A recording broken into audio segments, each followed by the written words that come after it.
What's up, BookTube? You know what?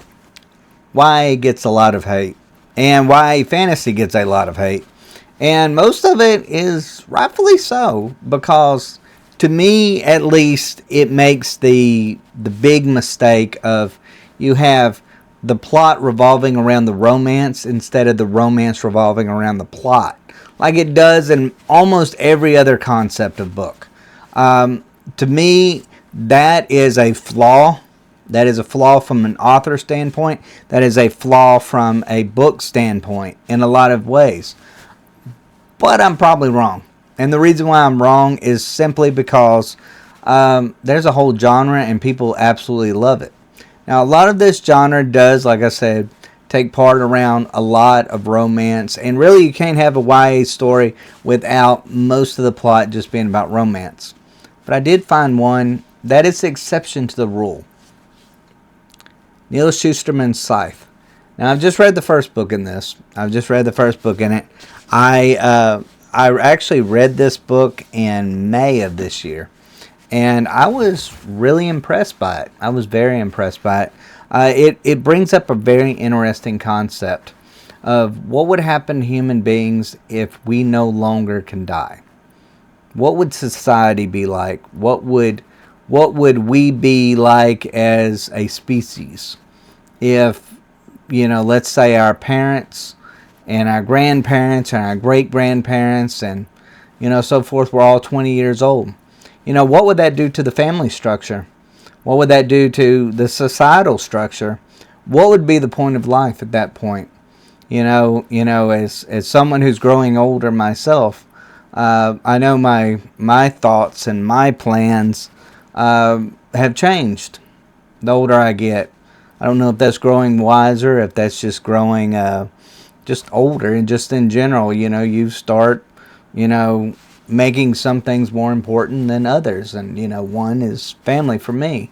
And with this, we get to see two main protagonists of this, and we get to see the point of view from both of them.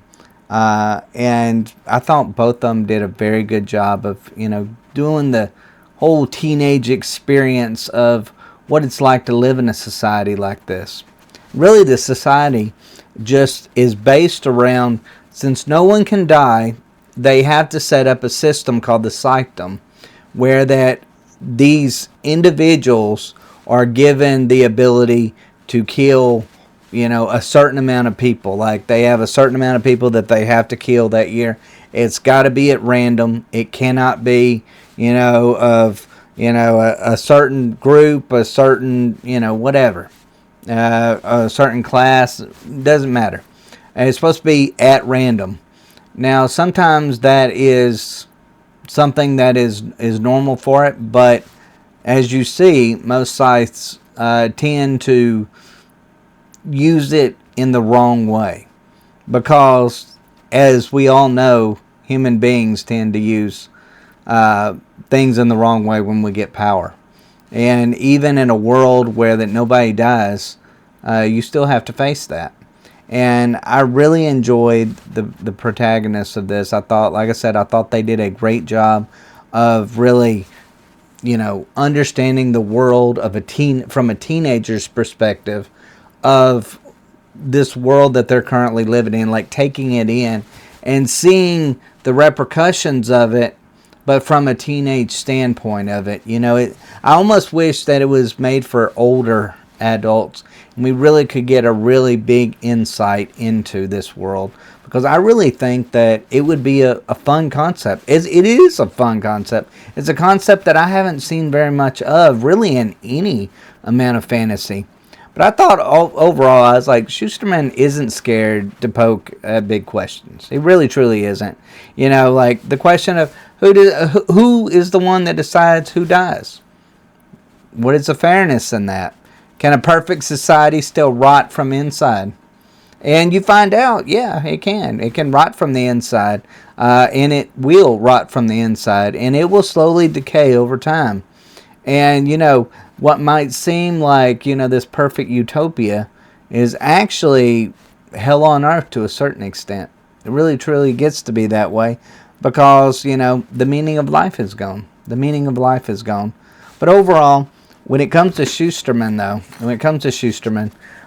he does a great job when it comes to pacing.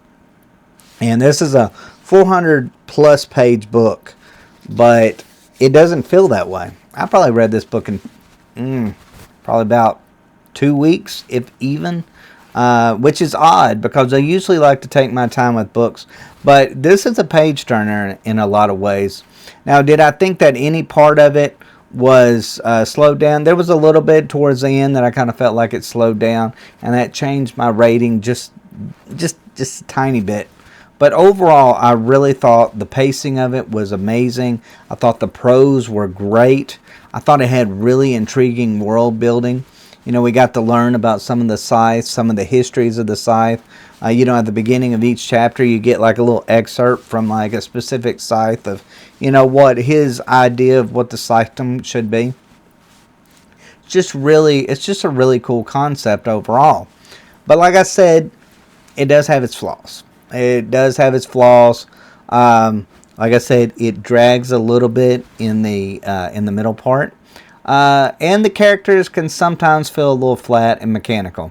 You know, while we do get a little bit of, you know, from their perspective and them seeing the world in a specific way, it's like they're not Darrow like, let's just put it that way, where that every, you know, in Red Rising, where that everything that he sees, he's taking in and he's, you know, collecting in his brain, and he's trying to decide, you know, the rights and the wrongs of each thing. We don't get that necessarily in this book on a grand scale, or really in an in-depth scale.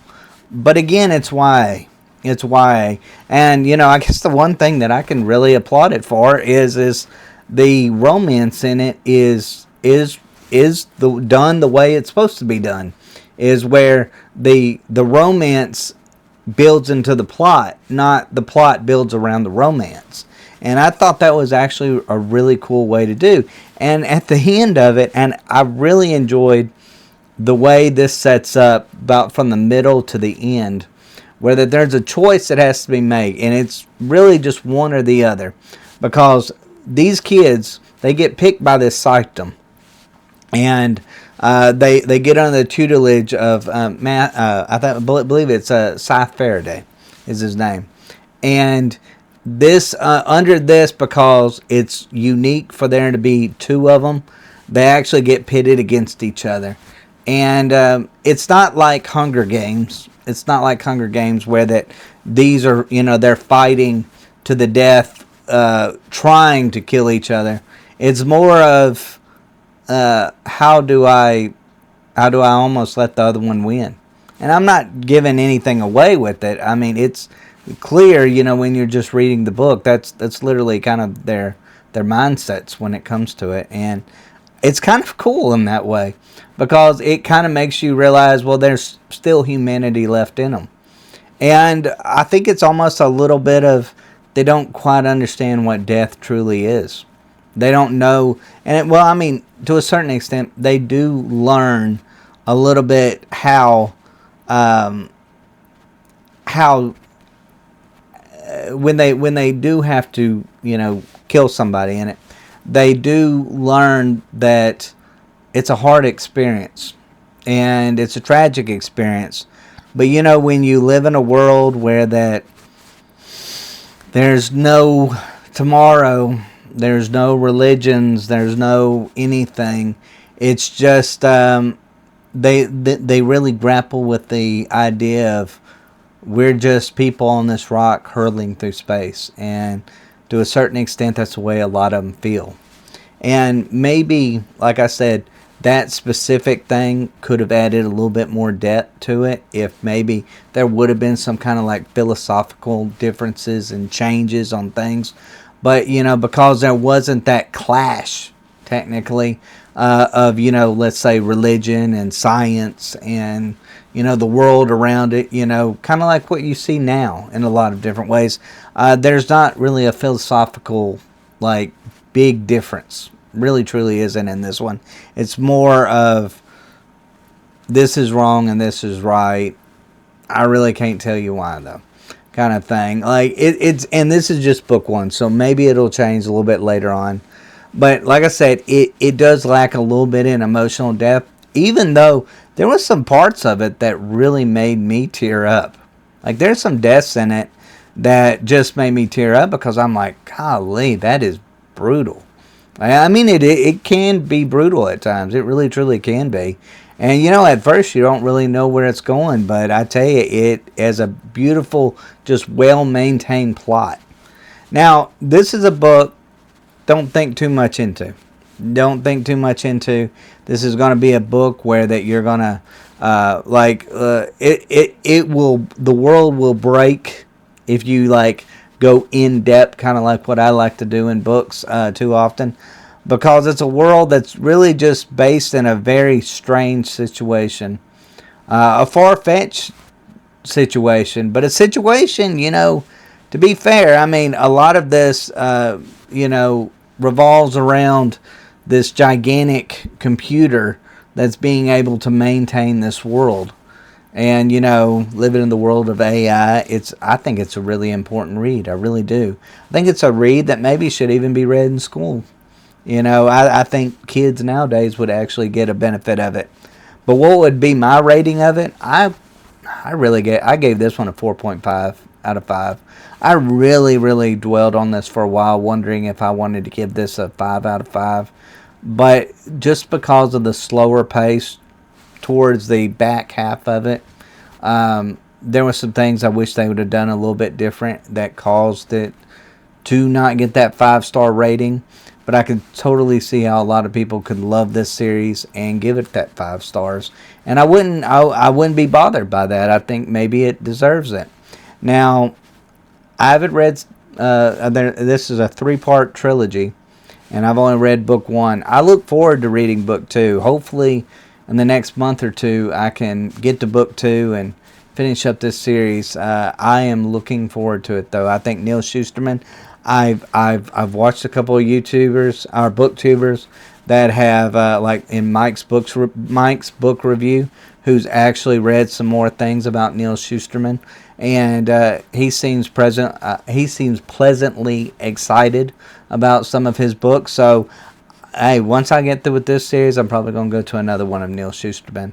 But overall, guys, let me know what y'all think. Is this a book that y'all would be interested in reading? I personally would give it a recommendation. I think it's a book that is definitely worth a read. It's a good palate cleanser if if you got 2 big books that you're reading, and then you've got this one, you can just kind of put it in the middle. And I think it's a fun read that'll get you to at least thinking. It'll get you thinking, and I always love thought-provoking reads, and this is definitely one of them.